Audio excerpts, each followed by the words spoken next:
नहमदुहु व नुसल्ली अला रसूलिल करीम अम्मा बाद फ़अऊज़ु बिल्लाहि मिनश शैतानिर रजीम बिस्मिल्लाहिर रहमानिर रहीम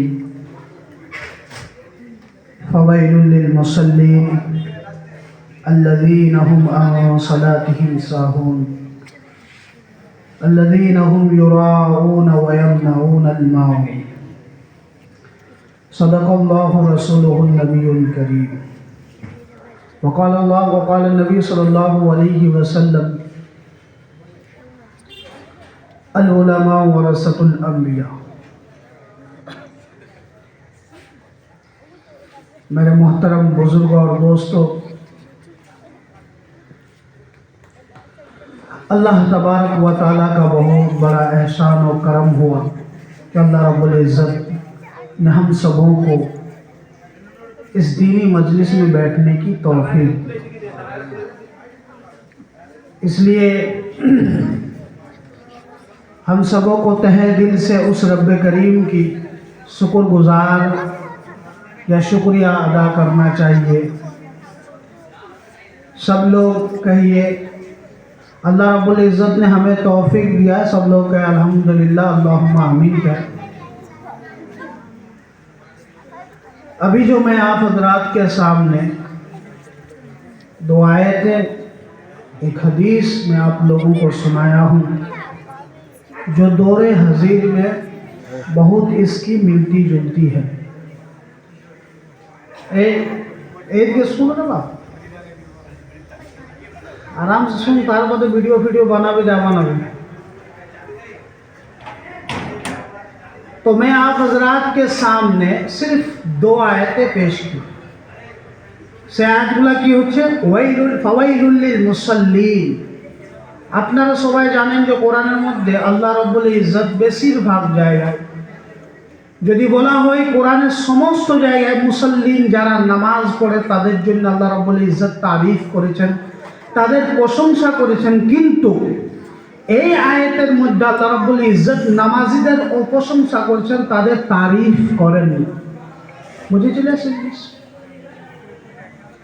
আল্লাহ নবী সাল্লাল্লাহু আলাইহি ওয়াসাল্লামের জামানায় কিছু এরকম মানুষ ছিল যারা নিজেকে মুসলমান ভাবত, কিন্তু তারা আদৌ কোনোদিন মুসলমান ছিল না। আর আজকালকার মানুষরা নিজেকে মুসলমান ভাবে কিন্তু ইমানওয়ালা নয়। মুসলমান হওয়া বহু আসান, কিন্তু ইমানওয়ালা হওয়া বহু কঠিন। এই জন্যই তো আল্লাহ রাব্বুল ইজ্জত বলছেন ফাওয়াইলুল লিল মুসাল্লিন আল্লাযীনা হুম আন সালাতিহিম সাহুন। আল্লাহ নবী সাল্লাল্লাহু আলাইহি ওয়াসাল্লাম এবং তাফসীর ইবনে আব্বাসের মধ্যে লেখা হয়েছে যে আল্লাযীনা হুম আন সালাতিহিম সাহুন থেকে ওই সমস্ত ব্যক্তিরা মুরাদ, ওই সমস্ত ব্যক্তিরা বোঝা যায় যারা আসর পড়ে জোহর পড়ে না, যারা জোহর পড়ে তো মাগরিব পড়ে না, মাগরিব পড়ে তো এশার কোনো খবর নাই, শুয়ে পড়ে। তো এইরকম নামাজীদের জন্য যারা জোহর পড়ে আসর পড়বে না, আসর পড়ে মাগরিব পড়বে না, এইরকম নামাজীদের জন্য কোনো প্রশংসা কোরআনের মধ্যে নেই। আমরা যেটা মনে করি না যে আমরা খুব বড় নামাজি হয়ে গেছি, কোরআন বোঝে তোরা একদম জিরো, তোরা নামাজিই নয়। আর আমরা বড় বড় হজরত হয়ে যায়, কোনোটা ইমাম সাহেবের ভুল ধরে আল্লাহু আকবার, কিরকম আল্লাহু আকবার বলছে ইমাম সাহেব, তোমার তো এটা গন্ডগোল হয়ে গেছে। আর যদি সানাটা পড়তো তখন বাবার হাওয়া বার হয়ে যায়, পড়তেই পড়ো। বুঝতে পারছো? আল্লাহ রাব্বুল ইজ্জত বলেছেন তুমি বিরিয়ানিকে বিরিয়ানির স্বাদ দিয়ে তুমি বিরিয়ানি খাও, পোলাওকে পোলাওর মতন খাও, মিষ্টিকে মিষ্টির মতন খাও, নামাজকে নামাজের মতন কেন পড়ো না? আল্লাহু আকবার জায়গায় কোন দিকে আল্লাহু আকবার কতদূর হাত তুলতে হবে জানে না। আলিম ওলামাদের পেছনে কথা বলা। বেশিরভাগ মানুষ যারা প্রত্যেকটা মসজিদে যায়, কিন্তু সূরা ফাতিহা সহি নয়। আলহামদুলিল্লাহ সূরা, যে সূরাটা খুবই আসান, সেই সূরা সহি নয়। তাহলে কিসের নামাজি? দেখাওয়া নামাজি হচ্ছে না। তাহলে তুমি নামাজ কিসের জন্য যাচ্ছ? তোমার ঘরে যদি একজন কাজ কর্মওয়ালা মিস্ত্রি কি খাটনেওয়ালা কোনো মজদুর করনেওয়ালা যদি কেউ আসে আর তোমার ঘরে যদি সেরকম কাজ না করে, তুমি ওকে মজদুরি দিবে? কোনোদিন দিবে না। এই জন্যে আমি বলতে চাই যে ওলামাদের শ্রদ্ধা করো, ওলামাদের কাছে আছে শিখো। তোমার ইমাম সাহেব রেখেছো 9,000, 10,000, 15,000 বেতন দিয়ে, আর এসে ইমাম সাহেব ভুল হচ্ছে, বাপ তুই শিখ রে, ইমাম সাহেব কেন ভুল হচ্ছে? নিজে শিখা বাদ দিয়ে নিজেই মন্ত্রী। इमाम साहब कैसे ऐसे बोलो, इमाम साहब आइए मुझे पढ़ा दीजिए कौन सी सूरा फातिहा कैसा पढ़ना है, सूरा यासीन कैसे पढ़ना है, सूरा जुहा कैसे पढ़ना है। আল্লাহ রাব্বুল ইজ্জত নামাজকে এই রকম বানাননি যে তুমি যে রকম পড়বে সেরকম কবুল হয়ে যাবে।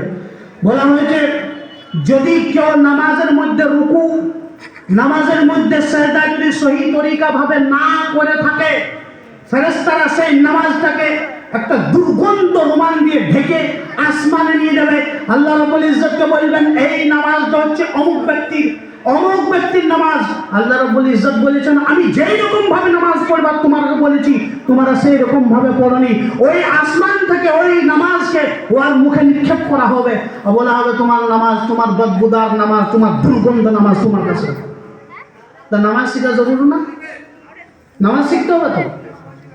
আমার নামাজই জানি না, আর আলিম ওলামাদের এই মৌলবিটা না বহুত এই করে, ওই মৌলবিটা না বহুত গন্ডগোল করে, ওই মৌলবিটার পেছনে আল্লাহ ব্যাপারটা ঠিক না, নিজের সব কিছু ঠিক না, সেটা দেখছে না।